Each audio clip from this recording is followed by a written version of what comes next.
હું તને 7 દિવસમાં મુક્તિ મળે એ માટે શ્રીમદ ભાગવત કથાનું શ્રવણ કરાવું છું. સાવધાન થઈને સાંભળ બાપ. માત્ર ને માત્ર 7 દિવસમાં મુક્તિ મળે એવા સાધનની જાહેરાત કરતા ભગવાન શુકદેવજી બોલ્યા કે હે રાજન, ઇદમ ભાગવતમ નામ પુરાણ બ્રહ્મ સંહિતમ.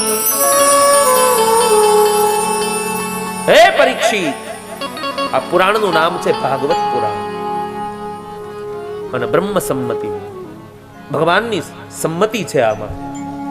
કારણ કે ભગવતા પ્રોક્તમ ભાગવતમ, ભગવાન સ્વયં પોતે આનું ગાન કરશે. ચતુર્થ શ્લોકની અંદર, 4 શ્લોકની અંદર 7 દિવસમાં મુક્તિ મળે એવા સાધનની જાહેરાત કરી. સુખદેવજીના મતે ભાગવત કેવું છે? બ્રહ્મ સંમતિ.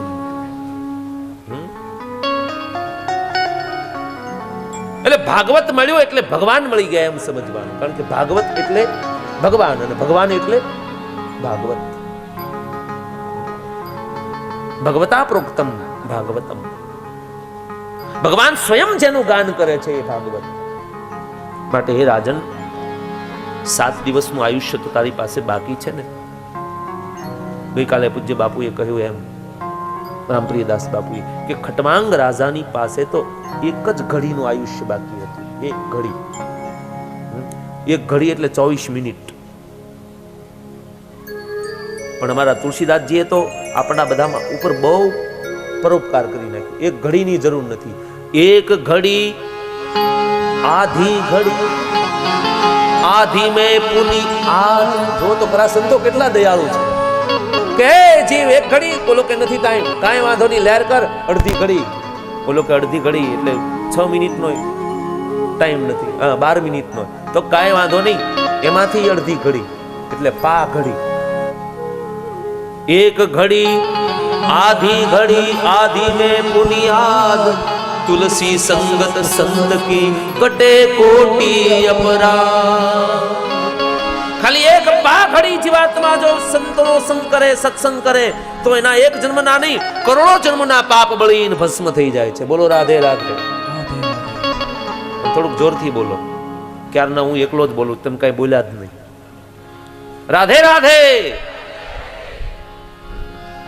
આ સંત સમાગમનો મહિમા છે. ખાલી પાઘડી, આપણે પેલા વડીલો બાંધતા ને પાઘડી,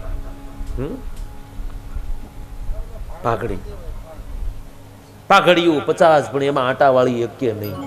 પાઘલડી બાંધતો વાંકી આડી છે જમની ફાંસી. પાઘલડી બાંધતો વાંકી આડી છે જમની ફાંસી. મોળીડા બાંધતો છેડે જાવું છે જમને કેડે. મોળીડા બાંધતો છેડે જાવું છે જમને કેડે. સીતાપતિ રામની સેવા મારે મન મીઠડા મેવા. સીતાપતિ રામની સેવા મારે મને મીઠડા મેવા. ખટવાંગ રાજાની પાસે એક ઘડી આયુષ્ય બાકી હતું. એ માણસે એક ઘડીમાં એવું ભજન કર્યું, એવી ભક્તિ કરી, એક ઘડીમાં મુક્તિ મળી. રાજન, અંતકાળે જીવાત્માએ ગભરાવું ન જોઈએ.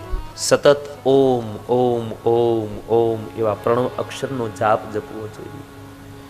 અજપા જાપ જપવો અને પોતાનું મન હરિના ચરણમાં સમર્પિત કરી હરિનું સ્મરણ ચિંતન કરવું જોઈએ. એ પરીક્ષિત, મનને અસંગ કરી એકાગ્ર ચિત્તે ભાગવતજીનો આશ્રય લઈ લે. હું તને હવે ભાગવત કથા સંભળાવું એના પહેલા ભાગવત કથાનું મંગલાચરણ કરું. ભાગવતજીમાં 3 મંગલાચરણ આવે છે, આમ 4. અહીંથી સુખદેવ મહાપ્રભુના મુખથી ભાગવત ગંગા વહેતી થઈ. 2 હાથ જોડી સુખદેવ મહાપ્રભુએ વ્યાસ ગાદી ઉપરથી શ્રી હરિને યાદ કર્યા. નમઃ પરસ્મૈ પુરુષાય ભૂયસે સુદુદ્ભવસ્થાન નિરોધ લીલયા ગ્રહિત શક્તિ ત્રિતનાય દેહિનામ અંતર ભવાન પલક્ષમ વતર્મમે. ઓમ નમો ભગવતે વાસુદેવાય. ભગવાનની સ્તુતિ કરી કથાનો પ્રારંભ કર્યો. હે રાજન, તમારા સૃષ્ટિ વિષયક અને મુક્તિ વિષયક પ્રશ્નો બહુ સારા છે. તમે જે સવાલ પૂછ્યા એ સવાલ નવા નથી, જૂના છે. તમે જે રાજન પ્રશ્ન પૂછ્યો એવો જ પ્રશ્ન પૂર્વકાળની અંદર નારદજીએ પોતાના પિતામહ બ્રહ્માજીને પૂછ્યો હતો, અને બ્રહ્માજીએ જે જવાબ પોતાના પુત્ર પ્રિય પુત્ર નારદજીને આપ્યો એ કથા હવે હું તમે. મહાપુરુષો ક્યારે એમ ન કહે આ હું કહું છું. હું શબ્દ તો આવે જ નહીં, બીજાનું બોલ. અને આપણે જે કંઈ અહીંયા બોલીએ છીએ એ આપણું કંઈ છે જ નહીં. વ્યાસો ઉચ્છિષ્ટ જગત સર, આ બધું વ્યાસજીનું એટલું છે. આપણે કંઈ બોલતા નહીં, આપણે તો આપણું પાકું કરીએ છીએ. માસ્તર સાહેબ પેલું લેશન આપે ને હોમવર્ક, અને પછી કેમ આપણે રાત્રે એમ આપણે આમાં આપણું પાકું કરવાનું, આપણે આમાં ક્યાં છીએ. બાકી આપણે કોણ બોલવા વાળા? બોલે બીજો કોઈ નહીં, પરમેશ્વર છે પોતે, અજ્ઞાની જીવ આંધળો અળગો રહીને બોલ. અંદર બેઠો બેઠો કોક બોલાવતો હશે, આપણે શું બોલીએ? એકવાર નારદજીએ પોતાના પરમપિતા બ્રહ્માજીને જઈને પૂછ્યું, પિતામહ, આ સંસારનું લક્ષણ શું? આ સંસારનો આધાર કોણ? આનું નિર્માણ કોણે કર્યું? આ બધું આ પવન એની મેળે વાયા કરે છે, આ સમુદ્રમાં ભરતી ઓટ આવે છે, આ બધું કોણ કરાવે છે? આ રાત દિવસ. નારદજીનો પ્રશ્ન વિચારવા જેવો છે. આપણા લોક સાહિત્યકારો કહે છે કે આભના થાંભલા રોજ ઉભા રે ને વાયુનો વીજળો રોજ હાલે.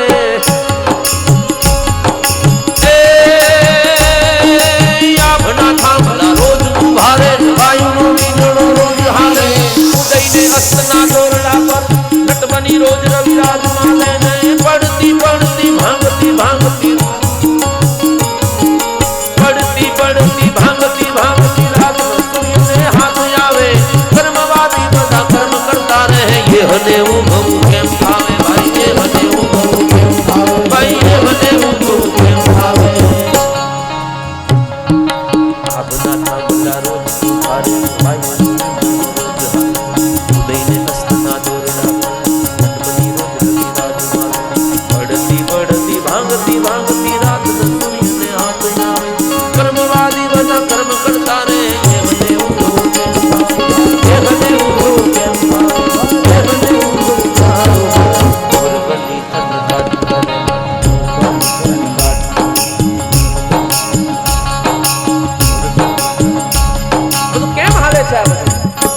એક દિવસ કહ્યું, પુનઃ કહું કે આ મંડપ ઊભો છે તો થાંભલા, એનો આધાર થાંભલા, પણ આવડું મોટું આકાશ ઊભું એનો થાંભલો કોણ?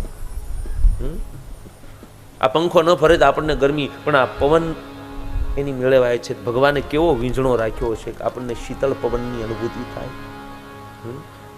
પડતી પડતી ભાંગતી રાત પડી રાત ભાંગે. હા, આપણે કહીએ ને ભાંગતી રાતના ભજન બહુ મજા આવી.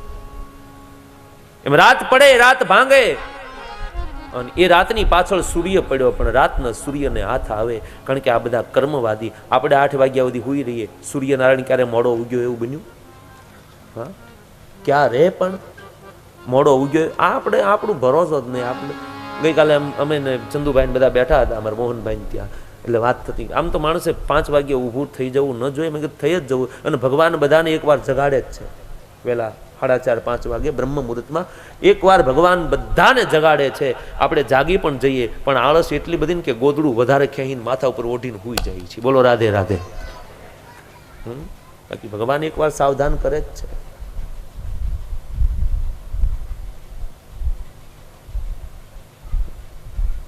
બધું કોણ કરતું હશે? આ બધું સફરજનની અંદર તમે જો કેટલી પ્રકારના રંગ આ કોણે પૂર્યા હશે? કળાય પરમ પાર ત્યાં તો કોઈનો પહોંચે નહીં રે વિચાર પ્રભુ તારી આ લીલા પર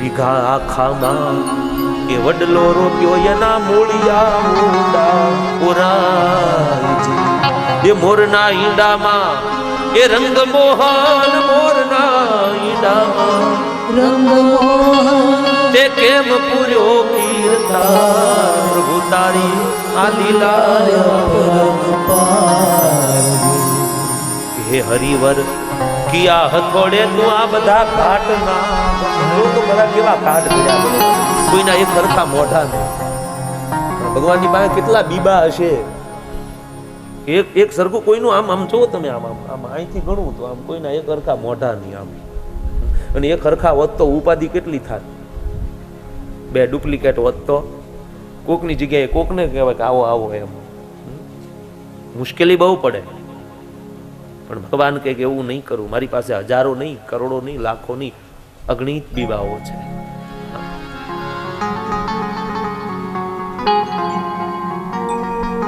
હે હરિવર કિયા હથોડે તું ઘાટ ને આ કેમ ઘાટ કર્યા કોઈના વાળ ઊભા કોઈને વળે અહીંયા વાળ નહીં કોઈને વળે વાંકડિયા વાળ જો તો ખરા કઈ રીતે આ બધું ભગવાને ફિટિંગ કર્યું હશે કાનની જગ્યાએ કાન આંખની જગ્યાએ આંખ નાકની જગ્યાએ નાક મોઢાની જગ્યાએ મોઢું હાથની જગ્યાએ હાથ બધું બધું સુવ્યવસ્થિત એક ભાઈ હમણાં મને કે આ બે આંખ અહીંયા આપી એને કરતા એક અહીંયા ને એક અહીંયા પાછળ રાખ્યો હોત તો ગાડી લઈને જતા હોય સાઈડ કાચમાં જોવું જ ન પડે પાછળ એક સીસીટીવી કેમેરો મૂક્યો હોત તો મેં કીધું હજુ અહીંથી કાઢીને લગાડી દે ને મને કે એ તો ભગવાન જ કરી શકે એટલે હમણાં એક ભાઈ તો કેવું કે એ કે આ કાન ખોટે ખોટા એ કોડિયા આપ્યા માટીનો બગાડ કર્યો આટલી માટી બચી હોત ને કેટલા અસંખ્ય આવા કર્યા આ ભગવાને આ શું કામ કર્યું છે આ કાન એટલે પછી એને ઉત્તર જવાબ એવો આપ્યો કે ભાઈ ભગવાનને ખબર છે કે તને ઉંમર લાયક થઈશ આંખમાં ઝાંખપ આવશે નંબર આવશે ચશ્મા પહેરવા પડશે એટલે ચશ્માના દાંડલા લગાડીશ ક્યાં એટલે ચશ્મા મૂકવાના સ્ટેન્ડ ભગવાને આપ્યા છે હા જો આ ન હોત તો પછી અહીં બે બાજુ ખીલ્યું આમ કરાત આમ પણ કેટલો હરિદયાળુ છે બધું વ્યવસ્થિત આમ જમવા બેસીએ તો શું જમવાની અંદર આઈટમ છે એ આંખ જોઈ લે આંખ અહીંયા આપી છે જો આંખ વાહામાં આપી હોત તો થાળી આમ લઈ જવી પડે હું છે જોઈ લે તો પણ આંખ જોઈ લે પછી હાથનું કામ કરે ઓટોમેટિક વગર સ્વિચે આમ કોળીઓ લઈ લે સીધો નાકે આવે નાક સૂંઘી લે કેવો સ્વાદ છે એમ નાક અહીંયા ઓળીમાં આપ્યું હોય તો અહીંયા ઊંઘાડવા જાવ શરદી થાય તો અહીંયા વાહેથી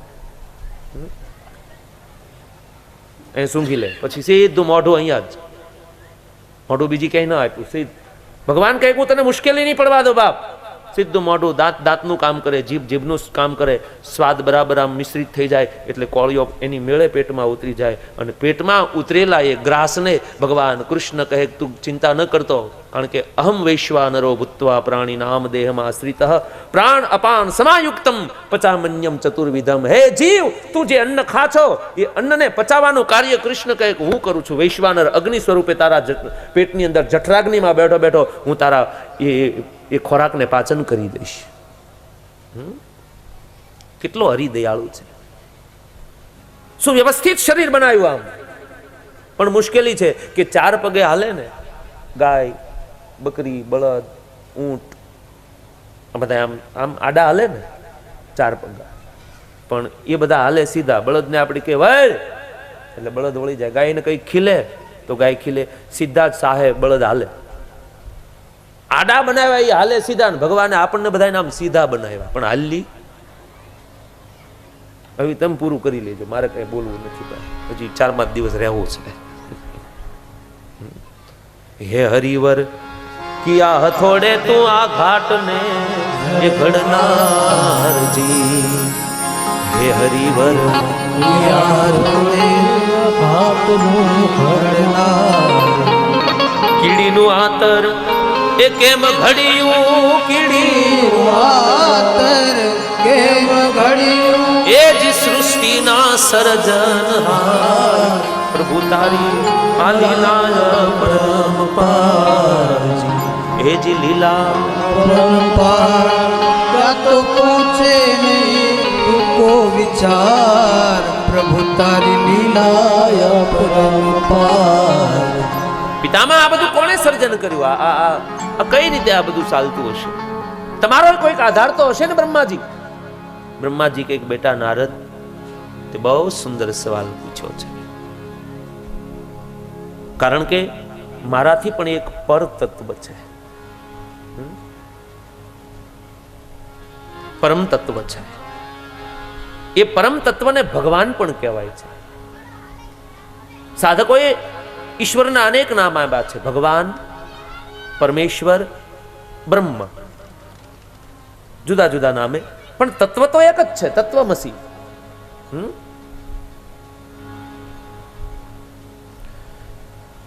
એ ભગવાન શ્રી હરિને જ્યાં સુધી જાણવામાં નથી આવતા ત્યાં સુધી, હે બેટા નારદ, યત્ર સર્વત્ર હું જ ભાસું છું.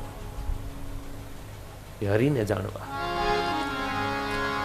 પણ બેટા નારદ, એ પરમાત્માની પરમ શક્તિને જ આધારે હું જીવન જીવું છું, એના ઉપર જ હું નિર્ભર છું. વાસ્તવમાં આ સંસારમાં નારાયણથી પર કંઈ છે જ નહીં.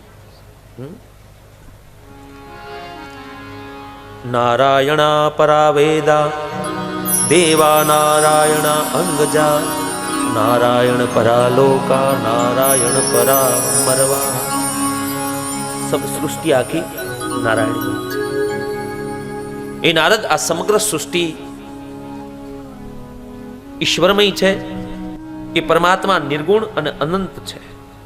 હવે હું તને સૃષ્ટિ નિર્માણની કથા કહું. બાપ સાંભળ. ભગવાનની નાભીથી કમળ અને કમળમાંથી મારો જન્મ થયો. હું કમળમાં પુષ્પમાં બેઠો બેઠો વિચાર કરવા લાગ્યો કે મને પ્રગટ કોણે કર્યો? મારો આધાર કોણ? હું અહીં ક્યાંથી પ્રગટ થયો?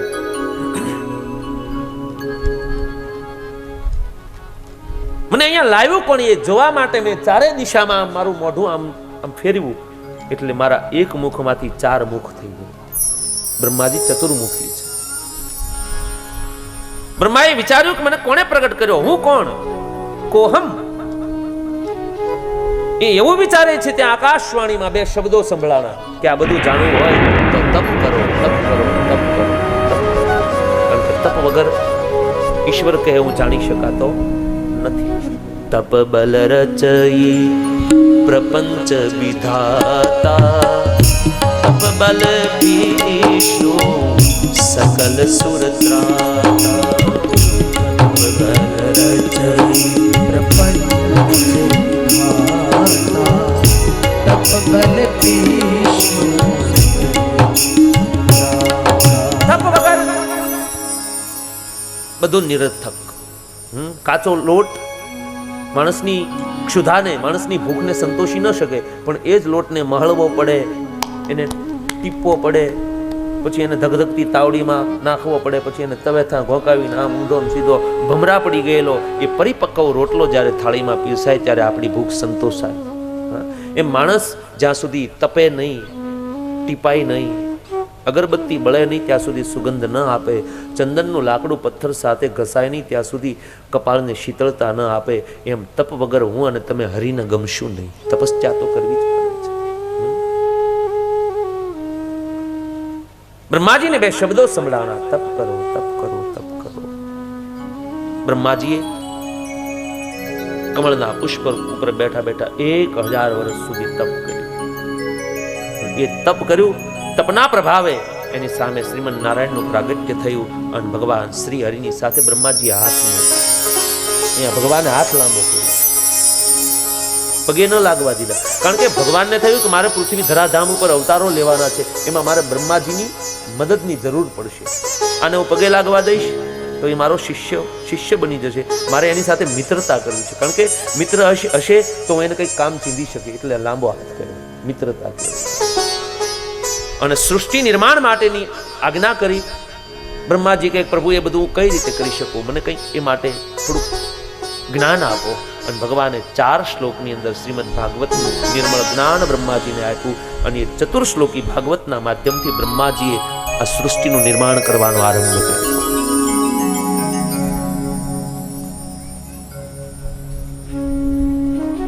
અહીંથી હવે સૃષ્ટિ ઉત્પત્તિની કથા સુખદેવ મહાપ્રભુ કરે છે.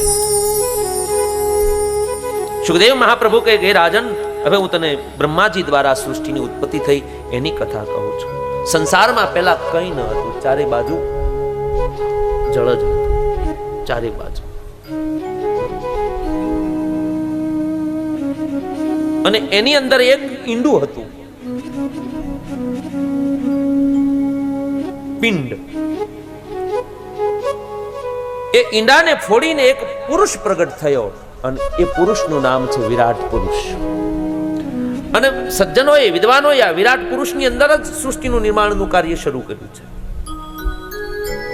એ વિરાટ પુરુષે જળમાં નિવાસ કર્યો.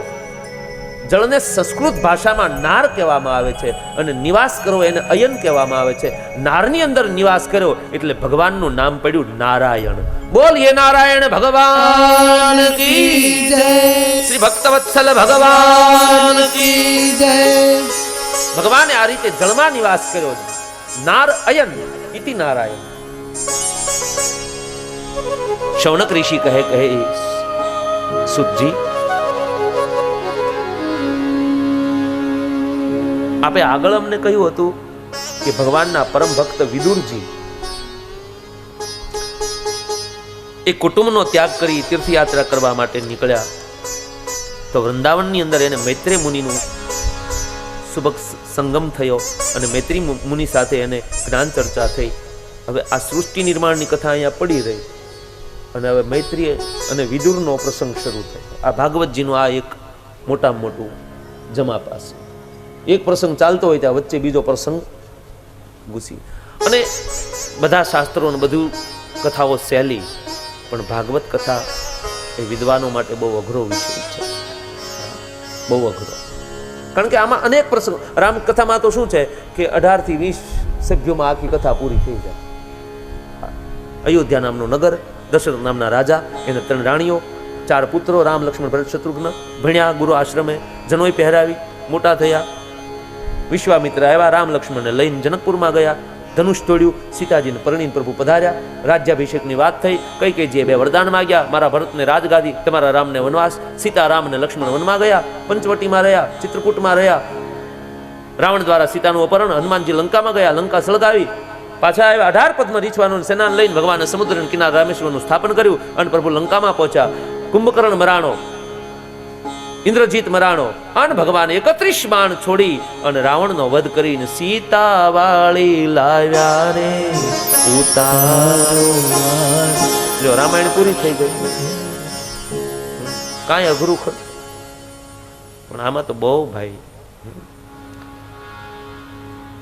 સુત નામના પુરાણી કહે હે ઋષિઓ, વિદુર અને મૈત્રેયના સંવાદની હું તમને કથા કરું, પણ ત્યાં વ્યાસજીએ સ્કંદ પરિવર્તન કર્યું.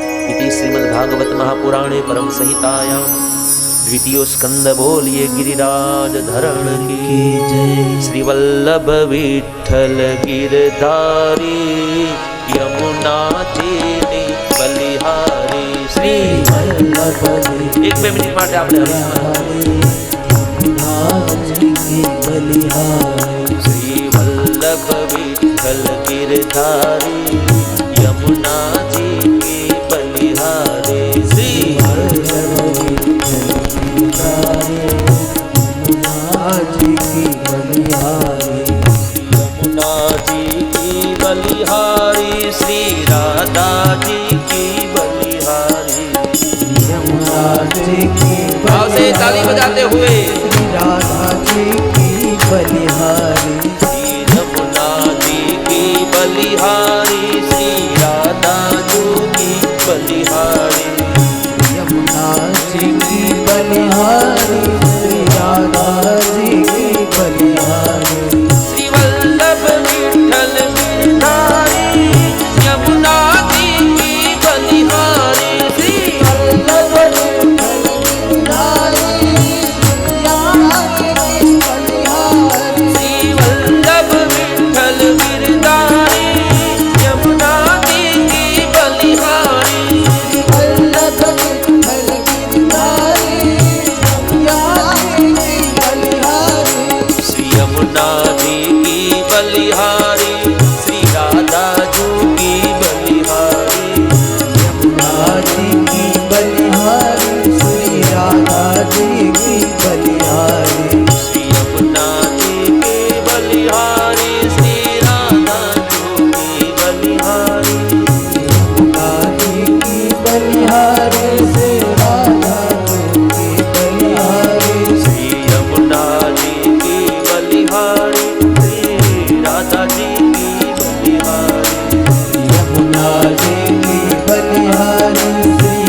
स्कंद ની અંદર ભગવાન શુકદેવજી પરીક્ષિત રાજાને કહે, રાજન,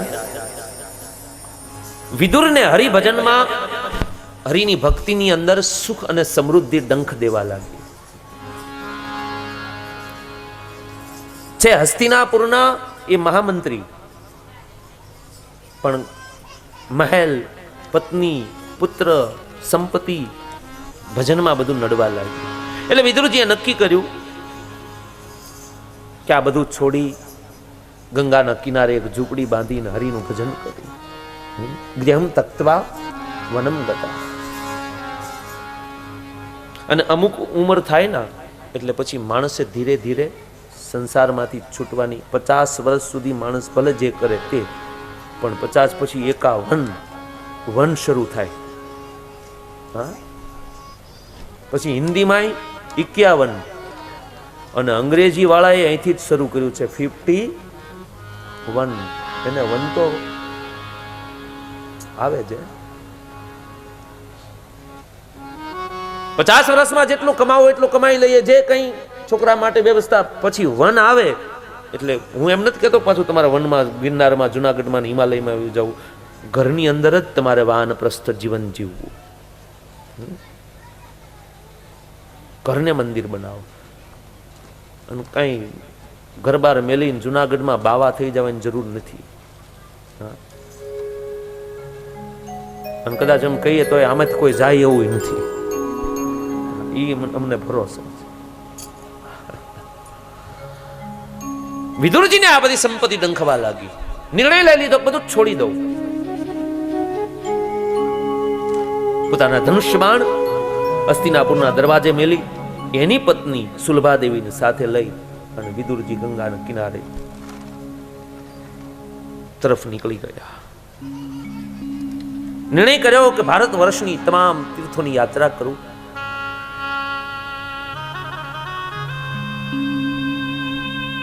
યાત્રા કરે છે. વિદુરજી એ ભાગવતજીની અંદર એને પણ પરમ ભાગવત સ્વરૂપ ગણવામાં આવ્યું છે. વિદુર નીતિ શાસ્ત્રમાં નિપુણ હતા. વિદુર નીતિ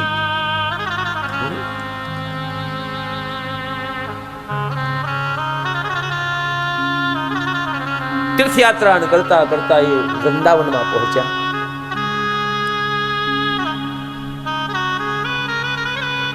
રમણ રેતીમાં જ્યાં આળોટતા હતા ત્યાં વિદુરજીની દ્રષ્ટિ ગઈ. જમનાજીના કિનારે કોઈ કૃષ્ણને યાદ કરતા કરતા રડતું હતું. ઓ કોણ હશે? દૂરથી આમ નજર કરી તો એવું લાગ્યું કે આ વ્યક્તિને મેં ક્યાંક જોઈ છે. ભગવાનના વિયોગમાં રડે છે આ મહાપુરુષ. ધીમે ધીમે ગયા તો વિદુરજી ઓળખી ગયા. ઓ આ તો મૈત્રેય મુનિ લાગે છે. દોડીને વિદુરજી મૈત્રેય મુનિના ચરણમાં દંડવત કરવા ગયા. મૈત્રેય મુનિએ હાથ પકડ્યા. વિદુરજી આ પરમ ભાગવત સ્વરૂપ છે.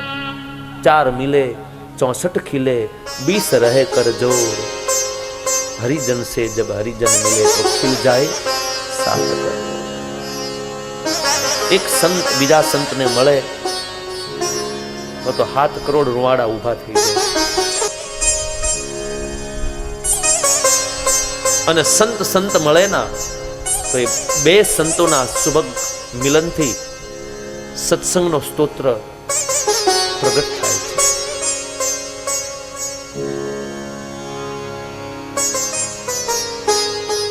બંને મળ્યા છે. મૈત્રેય મુનિ કહે છે કે વિદુરજી, હા આપને ખબર છે શું? આ ધરાધામ ઉપર ભગવાન કૃષ્ણ હવે નથી રહ્યા. છેલ્લે પરમાત્માને હું વળાવી પ્રાચીના પીપળે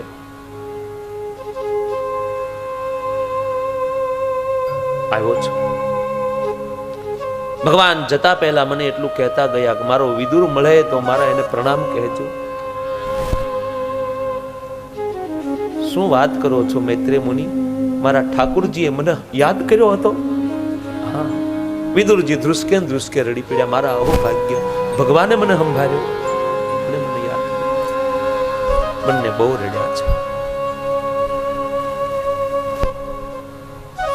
ઉદ્ધવજીએ આપેલી ચરણ પાદુકા મૈત્રેય મુનિ પાસે હતી. એને બતાવતા કહ્યું જો આ ભગવાન કૃષ્ણની ચરણ ચાકડી.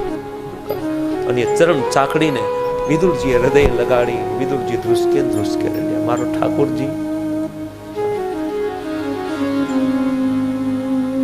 જમનાજીને કિનારે બંને જણા સત્સંગ કરે છે. અને સાધુ સાધુને મળે તો સત્સંગ સિવાય બીજું કઈ હોય.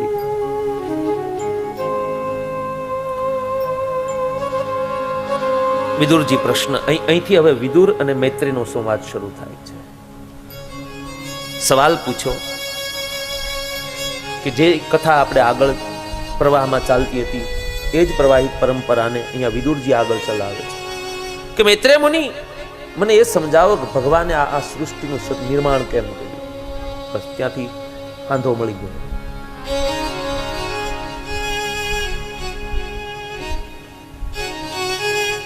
કોણે આ સૃષ્ટિનું નિર્માણ કર્યું? મૈત્રેય મુનિ કહે કે હે વિદુરજી સાંભળો. પ્રથમ બ્રહ્માજીએ દશવિધ સૃષ્ટિનું નિર્માણ કર્યું. પછી માનવી સૃષ્ટિનું સર્જન કરવા માટે બ્રહ્માજીએ ભગવાન શ્રી હરિનું ધ્યાન ધર્યું. તો બ્રહ્માજીના મુખમાંથી 4 પુત્રો, 4 માનસ પુત્રો, સનક, સનંદન, સનાતન અને સનતનું પ્રાગટ્ય થયું. બ્રહ્માજીએ આ 4 પુત્રોને માનવી સૃષ્ટિનું સર્જન કરવા માટેનો આદેશ આપ્યો. પણ આ 4 પુત્રો નિવૃત્તિ પરાયણ હતા. એને સંસારમાં કઈ રસ દાખવ્યો નહીં. કઈ પિતાશ્રી અમારે સંસાર નહીં, અમારે તો ભગવાનનું ભજન કરવું છે, એ નીકળી ગયા. બ્રહ્માજીએ ખૂબ મનાવ્યા પણ સંસાર ન માંડવા તૈયાર થયા. એટલે બ્રહ્માજીને ક્રોધ ચડ્યો. મારા દીકરાઓએ મારી વાતને સ્વીકારી નહીં. અને ક્રોધાર વેશમાં આવેલા એ બ્રહ્માજીના મુખમાંથી એક બચ્ચું પ્રગટ થઈ ગયું. અને એ બચ્ચું જોર જોરથી રડવા લાગ્યું. મને મારું નામ આપો, મને મારું નામ આપો. એટલે બ્રહ્માજીએ કહ્યું તારું નામ રુદ્ર રહેશે. બોલીએ રુદ્ર નારાયણ ભગવાન કી જય.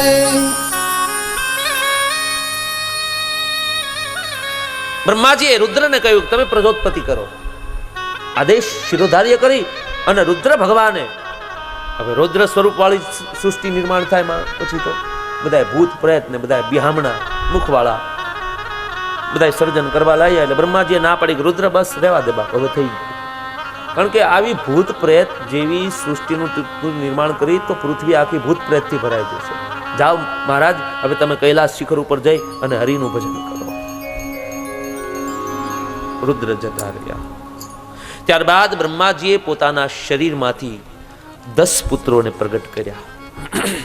ગોદથી નારદ, અંગૂઠાથી દક્ષ, પ્રાણથી વશિષ્ઠ, ચામડીથી ભૃગુ, હાથથી કૃતુ, નાભીથી પુલહ, કાનથી પુલસ્ત, મુખથી અંગીરા, આંખથી અત્રી અને મનથી મરીચી અને છાયાથી કરદમ મુનિનું પ્રાગટ્ય કર્યું. અને પોતાના મુખની અંદરથી વીણાપાણી ભગવતી જગદંબા શારદાનું, સરસ્વતીનું પ્રાગટ્ય કર્યું.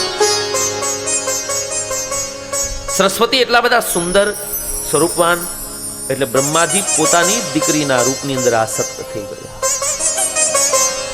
એટલે કોઈ શરીર ઉપર નહીં પણ શબ્દ, સરસ્વતી એ શબ્દ સ્વરૂપા છે.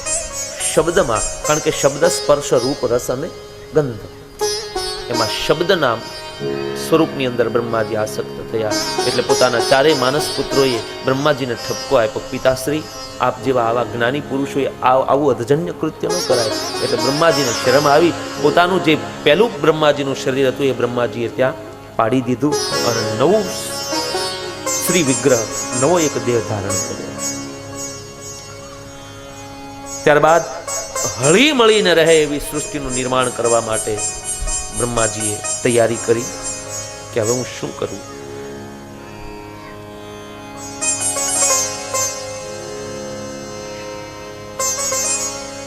માનવીને જ્ઞાન મળે, શાંતિથી જીવન જીવી શકે એ માટે બ્રહ્માજીએ 4 વેદનું પ્રાગટ્ય કર્યું. ત્યારબાદ પ્રજાનો વધારો કરવા માટે બ્રહ્માજીએ પોતાના શરીરના 2 ભાગ કર્યા. એક ભાગ પુરુષ અને એક ભાગ સ્ત્રી. પુરુષનો જે ભાગ હતો એનું નામ મનુ મહારાજ અને સ્ત્રીનો ભાગ હતો એનું નામ શત્રુપા. કોઈ પણ પુરુષ તમે જુઓ એમાં સ્ત્રીનો ભાગ રહેલો જ છે, અને કોઈ પણ સ્ત્રી હોય તો એનામાં પુરુષનો ભાગ રહેલો છે. હું અહીંથી તમને ગણાવીશ, આમ તમે બધા બોલજો. પુરુષને અહીંથી શરૂ કરીએ, આ વાળની વધારે એને શું કહેવાય? ચોટલી. તો બહેનોને પાછી ચોટલી ન કહેવાય, બહેનોને શું કહેવાય? ચોટલો. જો એમાં પુરુષ અને આપણામાં સ્ત્રી.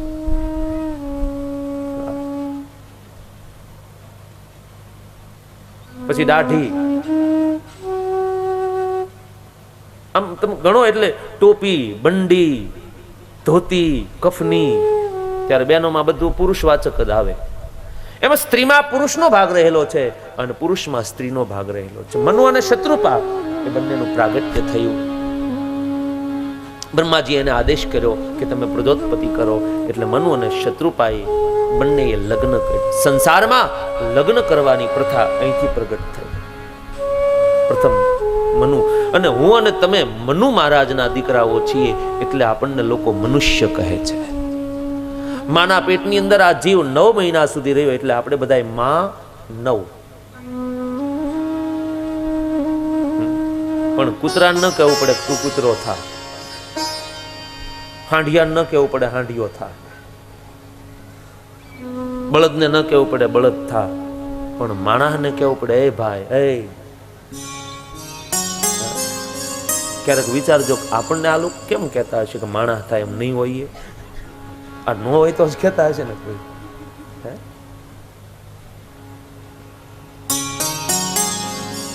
માનવ નડે છે માનવીને મોટો થયા પછી, માનવ નડે છે માનવીને મોટો થયા પછી, આ ચાવી મળે ગુનાની અનુભવ મળ્યા પછી, ચાવી મળે ગુનાની અનુભવ થયા પછી, આ માનવ નડે છે માનવીને મોટો થયા પછી, માનવ નડે છે માનવીને મોટો થયા પછી, ચાવી મળે ગુનાઓની અનુભવ મળ્યા પછી.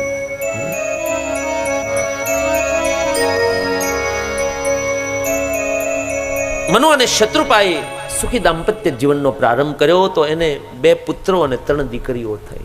પુત્રોમાં પ્રિયવ્રત, ઉત્તાનપાદ અને દીકરીઓમાં આકુતિ, પ્રસૂતિ અને દેવહૂતિ. 5 સંતાનો પ્રગટ કર્યા એટલે બ્રહ્માજી પાસે આવ્યા, પિતાશ્રી કે હા હવે આ 5 પુત્રો તો અમે પ્રગટ કર્યા, પણ હવે અમારે રહેવું ક્યાં? કઈ પાણીમાં તો રહેવાય નહીં. ત્યારે બ્રહ્માજીને યાદ આવ્યું કે ઓ પૃથ્વી તો પાતાળ લોકમાં છે, હવે શું કરું? પૃથ્વીને પાતાળમાંથી કોણ લાવે? એ બ્રહ્માજી વિચાર કરે ત્યાં બ્રહ્માજીને જોરદાર એક છીક આવી, અને છીક આવી તો નાકમાંથી એક નાનું એવું સૂરનું બચ્ચું પ્રગટ થયું, અને જોતામાં તો છલાંગ મારી ઉછળવા લાગ્યું. અને દેવતાઓ જોવે ત્યાં તો એને વિશાળ હાથી જેવું રૂપ ધારણ કર્યું. ત્યારે દેવતાઓને ખબર પડી કે આ કોઈ સૂર નહીં પણ ભગવાનનો અવતાર છે. બોલીએ વરાહ નારાયણ ભગવાન કી જય, ભક્ત વત્સલ ભગવાન કી જય. અને વરાહ ભગવાન સીધા જળરાશિમાં પ્રવેશ કરીને પાતાળ લોકમાં ગયા. અને ત્યાં જઈ પૃથ્વી દેવી હતા પાતાળમાં, એને પોતાના મોટા મોટા દાંતમાં લઈને આવતા હતા. ત્યાં એક હિરણાક્ષ નામના એક રાક્ષસે ભગવાનને રોક્યા કે એ સુવર દુક્કર, પૃથ્વીનો પતિ હું છું, ક્યાં ને લઈને જાય છો? ભગવાન વરાહ નારાયણ કે અરે કૂતરા ગ્રામસિંહ, અરે કુત્તા તું પૃથ્વીનો માલિક છો. અને બંને વચ્ચે ભીષણ યુદ્ધ થયું. સુખદેવ મહાપ્રભુ કે એક રાજન ભગવાન વરાહ નારાયણે ગદાઓના પ્રહારથી હિરણાક્ષને મળ્યા પ્રહારો કરવા. દાંતમાંથી પૃથ્વી હતી છૂટી ગઈ, અને પરિણામ એવું આવ્યું કે ભગવાનને બહુ ક્રોધ ચડ્યો. પોતાના દાંત હતા એ વધારી અને ભગવાન શ્રી હરિએ હિરણાક્ષની છાતીમાં પોતાના વિશાળ દાંતો ભોંકી દીધા. અને હિરણાક્ષનો ઉદ્ધાર, આખા સમુદ્રનું પાણી હતું એ હિરણાક્ષના લોહીથી લાલ બધો લાલ લાલ થઈ ગયો. અને ભગવાન શ્રી હરિ પૃથ્વીને લઈને બહાર પધાર્યા. બ્રહ્માજીના ચરણે પૃથ્વી મેલી. મનુ અને શત્રુપા પૃથ્વીની ઉપર રહેવા લાગ્યા. શૌનક ઋષિઓ સવાલ પૂછે કે આ હિરણાક્ષ એ કોણ? કઈ હતું નહીં તો હિરણાક્ષ આવ્યો ક્યાંથી? હા, આ બધું બન્યું કઈ રીતે? ત્યારે સુત નામના પુરાણી કહે, હે ઋષિઓ સાંભળો, દીતિરદાક્ષયાણી ક્ષત્તમ મારીચમ કશ્યપમ પતિમ અપત્ય કામામ ચકમે સંધ્યાયામ રચ્છાર્દિતા.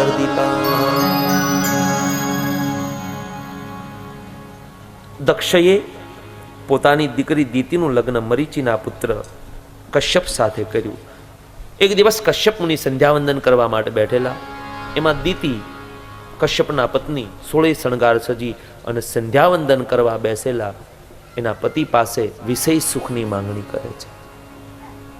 કશ્યપ મુનિ કહે દેવી, ત્યારે શંકર ભગવાન પોતાના ગણો સાથે વિહાર કરવા માટે નીકળ્યા હોય સંધ્યા સમયે. વિષય સુખ ન ભોગવાય. અત્યારે તો હરિભજનનો ભક્તિનો સમય છે. આપણે ગામડામાં તો કેવો રિવાજ કે સંધ્યા સમય હોય ને ત્યારે લોકો પાણી ન પીવે, અંજવારી ન આવે, જાણે અજાણે કોઈ જીવ જંતુની હત્યા ન થઈ જાય એટલા માટે. તો દેવી અત્યારે આ શુભ વેળા છે, આ સમય આવું ન કરાય. પણ કામથી પીડાતી એ દીતી એકના બે ન થયા અને અડધી સંધ્યા મેલીને કશ્યપ મુનિએ દીતી સાથે વિષય સુખ ભોગ્યું. વળી સ્નાન કરીને સંધ્યા વંદન કરવા માટે બેસી ગયા. વિષય સુખ ભોગવાઈ ગયો પછી દીતીને મનમાં સંકોચ થયો, થોડીક શરમ આવી કે અરે રે, મેં આવું કૂડું કાર્ય કર્યું. મારા પતિ પાસે સંધ્યા સમયે મેં વિષય સુખ ભોગવ્યું, ધિકાર છે મારા જીવનને. દોડીને પોતાના પતિના શરણે પડ્યા. મહારાજ, મને માફ કરજો, મારાથી આવું કાર્ય થઈ ગયું છે, આપની સંધ્યામાં મેં વિક્ષેપ પાડ્યો. કશ્યપ મુનિ કહે, દેવી તમારી વાત સાચી, તમે મારી પાસે અધજન્ય કૃત્ય કરાયું, આનું પરિણામ સારું નહીં આવે. દેવી જાઓ, મારો શ્રાપ છે કે સંધ્યા સમયે તમે મારી સાથે વિષય સુખ ભોગવ્યું ના, એટલે તમને 2 પુત્રો થશે, પણ એ દીકરાઓ રાક્ષસો થશે, પૃથ્વીને બહુ હેરાન કરશે. એકદમ દીતી ચરણમાં પડી ગયા. મહારાજ, આપ તો સાધુ તો દયાળુ હોય છે, સાધુ કોઈને શ્રાપ આપે નહીં, મારાથી આવું કૃત્ય થઈ ગયું, ક્ષમા કરો. ત્યારે કશ્યપને દયા આવી ગઈ, કહ્યું, જા દેવી, શ્રાપ તો આપ્યો, પણ એનું નિવારણ માટે, તારા 2 પુત્રોને મારવા માટે, તારવા માટે, એનો ઉદ્ધાર કરવા માટે ભગવાન શ્રી હરિને 2 અવતારો લેવા પડશે. હિરણાક્ષને મારવા માટે ભગવાનને વરાહ રૂપ લેવું પડશે, અને હિરણ્યકશિપુને મારવા માટે, પ્રહલાદનો ઉદ્ધાર કરવા માટે ભગવાનને નરસિંહ રૂપ ધારણ કરવું પડશે.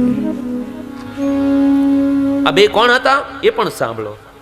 તો એકદા ભગવતો વૈકુંઠ શ્યામલાત્મન.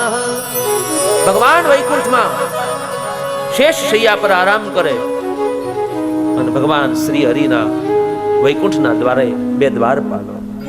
દ્વારપાલ હરિ કે પ્રિય દો, જય અરવિંદય જાન સબ કો. દ્વારપાલ હરિ કે પ્રિય દો, જય અરવિંદય જાન સબ કો. દ્વારપાલ હરિ કે પ્રિય દો, જય અરવિંદય જાન સબ કો.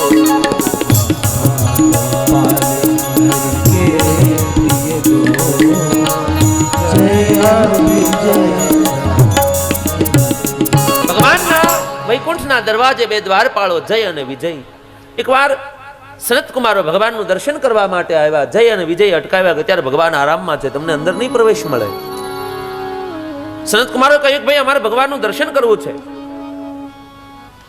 જવા દો. જય વિજયે ના પાડી.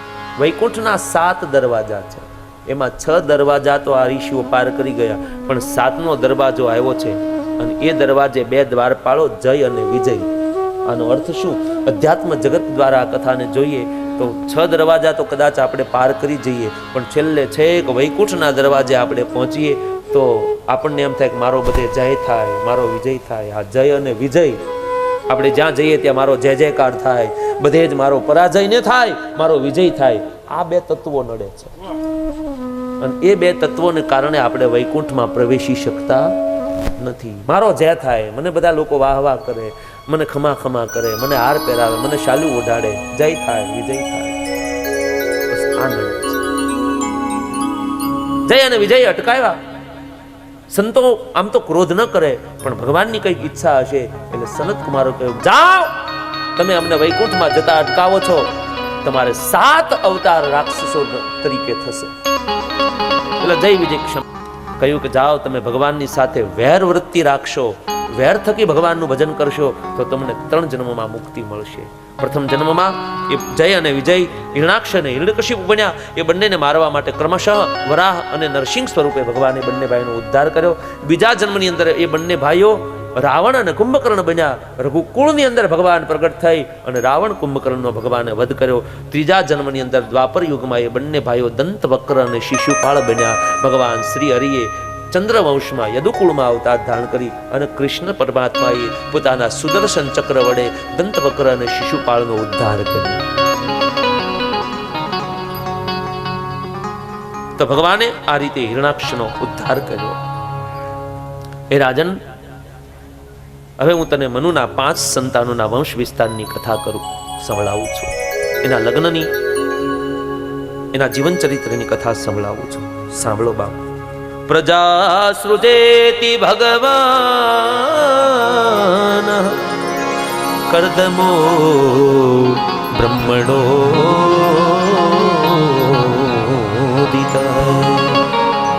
સરસ્વત્યામ તપસ્તે સહસ્રાણામ સમાદસ.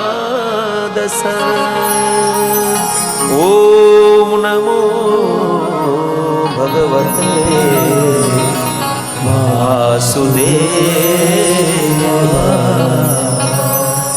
લોકપિતા બ્રહ્માજીએ કર્દમ ઋષિને આદેશ કર્યો કે તમે પ્રજોત્પત્તિ કરો અને સૃષ્ટિનો વધારો કરો. ત્યારે પ્રથમ તો કર્દમ મુનિએ સરસ્વતીની કિનારે ઘોર તપશ્ચર્યા કરી. એટલું બધું આ મહાપુરુષે તપ કર્યું કે પોતાનું શરીર સુકાઈ ગયું. અસ્થિ માત્ર હોય રહે શરીર, શરીર ઉપર માત્ર અસ્થિ ગયા, વાળ જટામાં પરિવર્તિત થઈ ગયા, લોહી ઉડી ગયું. એટલું બધું ઘોર તપશ્ચર્યા કરી આખરે તપના પ્રભાવે વૈકુંઠાધિપતિને ડોલાવી દીધા. પ્રભુ પધાર્યા, સરસ્વતીની કિનારે માગવાનું કહ્યું. કર્દમ માગો, શું આપું? તમારા તપ બળથી હું ખુશ થયો છું, પ્રસન્ન છું, જો ચાહો છો માંગ લો. ત્યારે કર્દમ કહે કે પ્રભુ મારે લગ્ન કરવા છે, મને સમાન શીલા પત્ની આપો. ભગવાનને આશ્ચર્ય થયું કે લોકો તો સંસારથી છૂટવા માંગે અને પછી મને ભજે, ત્યારે આને તો મને મેળવી લીધા પછી આને સંસારમાં આવવું છે. હા પ્રભુ મારે લગ્ન કરવા છે, મને પત્ની આપો, પણ એ પત્ની કેવી? સમાન શીલા, મારા સમાન શીલવાન, ગુણવાન, સ્વરૂપવાન. મારે કેવી પત્ની જોઈએ એ મારે તમને કહેવું નહીં પડે, કારણ કે આપ અંતર્યામી છો. નામ તો ઘણા આવ્યા બહેનોના, શીલાન, સુશીલાન, રસીલા. ભાગવતજીમાં એક ચોથું નામ આવ્યું, સમાન શીલા. સમાન શીલા એટલે પોતાના પતિને અનુકૂળ પડે એવું જીવન જીવનારી. પોતાના પતિદેવને શું ભાવે, શું ગમે એ રીતે બહેનો વર્તન કરે, એનું નામ સમાન શીલા. હવે પતિદેવને ભીંડો ભાવતો ન હોય, રોજ ભીંડાનું શાક હળગાવે તો ઝઘડો થાય કે ન થાય? એને ભાવતો એટલે રોજ ભીંડો, એટલે આ ઉકાન ભાવે કે નહીં એ તું જો.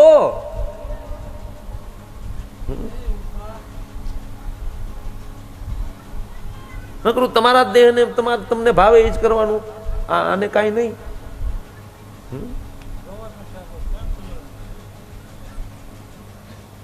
એક પતિ પત્ની ગોવા ફરવા ગયા, તાજે તાજા લગ્ન થયેલા, અને ઓલું હું ઉજવવા જાય, ગોવા ગયા.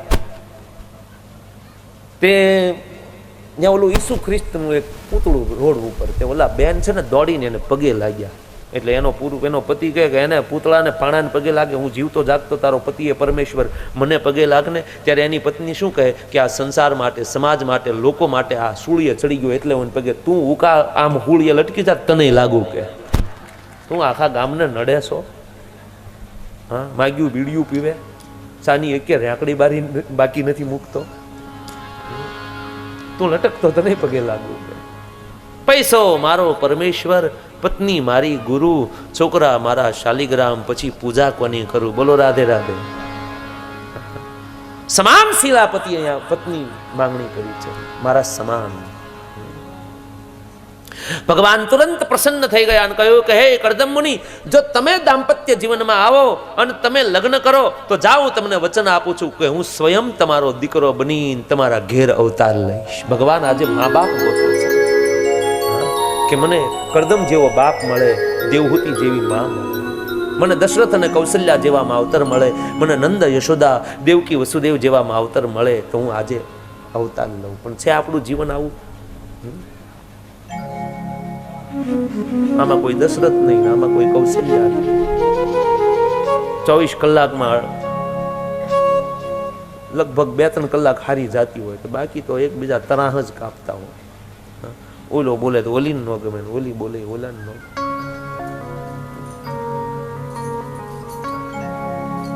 આમાં કેમ કેવું તું ભગવાન અવતાર લે? અમને તો આવા અનુભવ અમને લોકો લઈ જાય ને સાંજે પધરામણીમાં, એટલે આમ અમને ભાઈને ઈચ્છા હોય અમને લઈ જવાની, એટલે ભાઈ બિચારો આમ અમને બેહારે, પણ અંદર હોમ મિનિસ્ટરને આમ મૂડ ન હોય ને એટલે આમ આવે તો આમ સીતારામ આપણને વડકું કરે, સીતારામ. એટલે અમે સમજી જઈએ કે આમાં કંઈક મિસ્ટેક લાગે છે, અહીં બહુ ખોટી ન થવાય, નહીતર આ તો હે વેણાનો આપણને ઘા આવે. હા, દાંપત્ય જીવન સુગંધમય હોવું જોઈએ, અને જેનું દાંપત્ય જીવન સુગંધમય હશે એના ઘેર સારા દીકરાની આશા રાખી શકાય. આ દશરથ અને કૌશલ્યાનું જીવન કેવું હતું રામાયણમાં લખ્યું છે. હા, શરૂઆતમાં મહારાજ દશરથજી કેવા ધર્મ ધુરંધર ગુણનિધિ જ્ઞાની અને હૃદય ભગતિ મતિ સારંગ પામી. કૌશલ્યાદિ નારી પ્રિય સબ આચરણ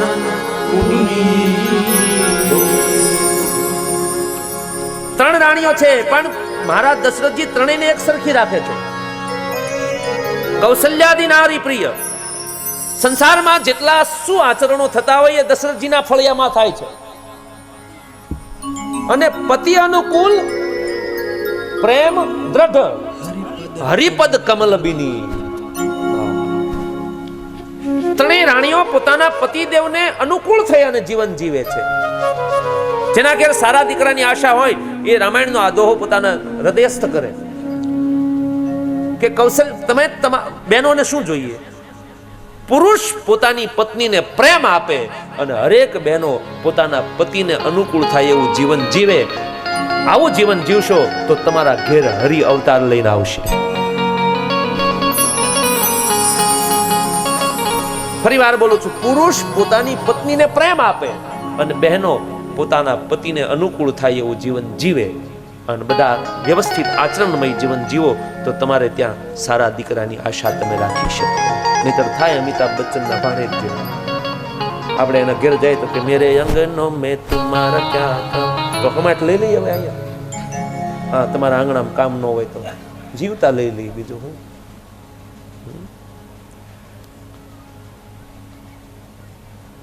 ભગવાન કરદમ મુનિને કહે છે કે આપ સંસારમાં આવો તો હું સ્વયં તમારો દીકરો બની તમારે ત્યાં પ્રગટ થઈશ. ભગવાન, હા કરદમ, હું કયા ભાવથી લગ્ન કરું છું એ આપ જાણો છો. મારો ભાવ વિષય સુખનો નથી. વિષયાસક્ત બનવા માટે હું લગ્ન નથી કરતું, વિષ્ણુ આસક્ત બનવા માટે. આપ અંતર્યામી છો એટલે મારે શું કામ લગ્ન કરવું એ મારે કહેવાની બહુ જરૂર નથી, આપ સમજો છો. ભગવાન કહે છે કઈ વાંધો નહીં, જાઓ. આજથી 3 દિવસ પછી પૃથ્વીપતિ મનુ મહારાજ, એની પત્ની શત્રુપા રાણી અને એમની એક દીકરી છે, એનું નામ છે દેવહૂતિ. એ તમારે સમાન શીલવાન ગુણવાન સ્વરૂપવાન છે, એમની સાથે આપ લગ્ન કરજો, આ મારો આદેશ છે. ભલે. આટલું કહી ભગવાન અંતર્ધ્યાન થયા, અદ્રશ્ય થયા. 3 દિવસના વાણા વાઈ ગયા. કરદમ મુનિ અહીંયા આશ્રમમાં બેઠા છે. મનુ મહારાજની રાહ જોવાય છે.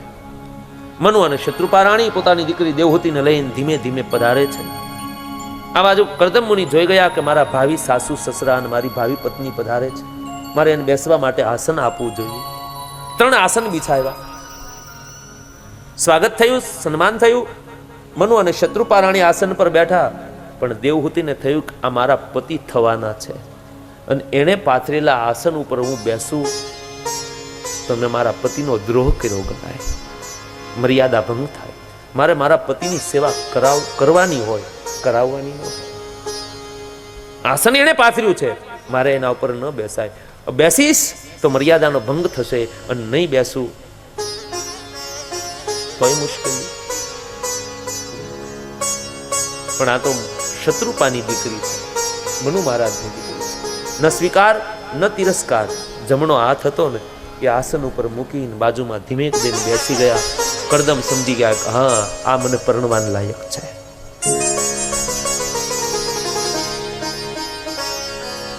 આશ્રમની અંદર જ મનુ મહારાજે વિશાળ સમિયાણો રોપ્યો. વિદ્વાન બ્રાહ્મણો સ્વસ્તિ પુણ્ય વાચન કરવા લાગ્યા અને મનુ અને શત્રુપ પ્રાણી દીકરીનો હાથ દેવા માટેની તૈયારી. ત્યારે કરદમ મુનિ કહે કે મારી એક શરત છે મહારાજ, તમારી દીકરીની સાથે હું લગ્ન કરું, પણ એક શરત છે. શું? કે લગ્ન કર્યા બાદ તુરંત હું 12 વર્ષ સુધી તપશ્ચર્યા કરીશ. તમારી દીકરીને હું સ્પર્શ પણ નહીં કરું. પેલા હું ભજન કરીશ, તપ કરીશ, અને પછી જ તમારી દીકરીની સાથે હું સુખી સંસાર ભોગવીશ. શરત મંજૂર છે? મનુ મહારાજે એની પત્ની શત્રુપાને કહ્યું, દીકરીને પૂછી જુઓ કે લગ્ન તો કરશે પણ તમારા શરીર સાથે સંબંધ નહીં રાખે, 12 વર્ષ સુધી એ તપ કરશે. શત્રુપાએ દેવહૂતિને પૂછ્યું, બેટા કરદમ મુનિ આ રીતનું કહે છે, 12 વર્ષ સુધી એ પહેલા તપશ્ચર્યા કરશે, પછી તારી સાથે સંસાર માનશે. દેવહૂતિ કહે, માં જલ્દી કરો, ઉતાવળ કરો, હા પાડી દો, મારે આવા જ પતિની જરૂર હતી. આ ચામડાને ચૂથે એવાની જરૂર નહોતી, ભજન કરે એવા પતિની જરૂર હતી. હા પાડી દો તુરંત. પણ માં મારી એક શરત છે. શું? કે સંસાર માંડે મારી સાથે 12 વર્ષ પર્યંત, પછી મને એક પુત્ર રત્નનું દાન આપે. કારણ કે મને ખબર છે કે આ કરદમ મુનિ યોગી માણસ, યોગી પુરુષ છે. એ સંસાર મારી સાથે કાયમી નહીં માંડે, અમુક સમય થશે ને એટલે પાછા સંન્યાસી થઈ જશે. પણ એક મારી શરત એને કહો કે મને એક પુત્ર રત્નનું દાન કરે, પછી એને સંન્યાસી થઈ જવું હોય તો થઈ જાય, પણ એક દીકરો મારી સેવા કરે. મનુ મહારાજે કરદમ મુનિ પાસે પોતાની શરત મૂકી. કરદમ કહે, હા હું એક પુત્ર આપીને પછી સંન્યાસ ગ્રહણ કરીશ. બંનેની શરતો એકબીજાએ મંજૂર રાખી. વેવાય વચ્ચે તો શરતો મંજૂર હોવી જોઈએ એકબીજાની. પહેલા જ બધું, આ તો આપણે લગ્ન થઈ જાય પછી બધી શરતો ગોઠવવામાં આવે, આમ ને આમ નહીં, પહેલા બધું નક્કી થઈ જવું જોઈએ. આ લગ્ન જીવનમાં ભંગાણ પડે છે એનું કારણ જ છે કે એકબીજાની શરતો જાણતા નથી, ચોખવટું થતી નથી. એમને ઉકો શું કરે, આમ વિદેશમાં આમ છે ને, એન્ડ્રોઈડમાં આમ જાય, આપી દો, એમ નહીં, તપાસ કરો. દીકરીને એમને જ્યાં ત્યાં નાખી ન દો, રૂપિયાવાળા જોઈને નહીં. એ ઘરમાં સંસ્કારો કેટલા છે, કારણ કે સંપત્તિ તો આજ છે ને કાલ નથી. સંસ્કારનો વારસો જે ઘરમાં હોય ને ત્યાં તમે દીકરી આપજો.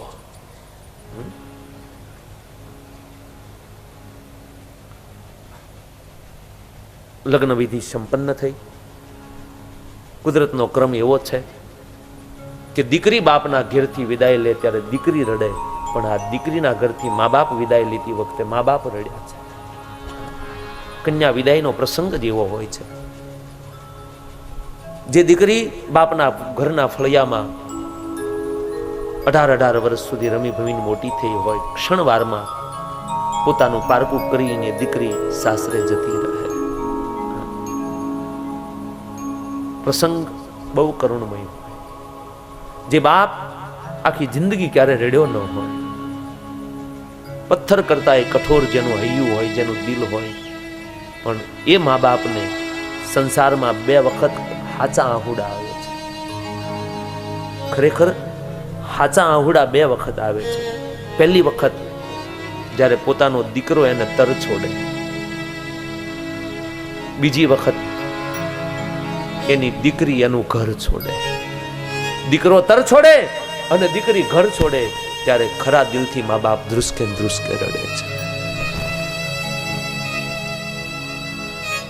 બાપ ક્યારેય ન રડ્યો હોય, પણ પોતાની લાડકવાઈ દીકરી જ્યારે વિદાય લેતી હોય ત્યારે કઠોર હૈયાવાળો, કઠોર દિલવાળો બાપ, પથ્થર કરતા જેનું દિલ વધારે કડક હોય એ બાપ રડી પડે છે.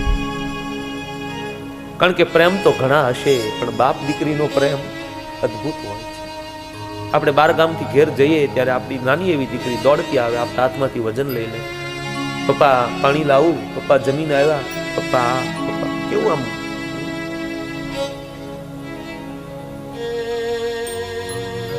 દીકરી એ ત્યાગની મૂર્તિ છે. મને કહેવા દો, અતિશોક્તિ લાગે તો ક્ષમા કરજો, પણ આ સંસારના મહાપુરુષો જે ત્યાગી નથી શક્યા એના કરતા વિશેષ ત્યાગ આ દેશની દીકરીએ કર્યો છે. કેટલો ત્યાગ, કેટલો. દીકરી સાસરે હોય અને એના પિયરમાં કોઈ પણ બીમાર પડ્યો હોય તો દીકરીને બહુ દુઃખ ન લાગે, પણ એ દીકરીને કોઈ ખબર આપે કે બેટા તારો બાપ બહુ બીમાર છે અને મારો બાપ બીમાર છે, એવો દીકરી સાંભળે ત્યારથી એ દીકરી ખાવા પીવાનું છોડી દે, ખાય એ પીવે. નિર્ણય કરે કે જ્યાં સુધી મારા બાપનું મોઢું નહીં જોઉં ત્યાં સુધી હું મોઢામાં ખોળીઓ નહીં મૂકું. આ દીકરી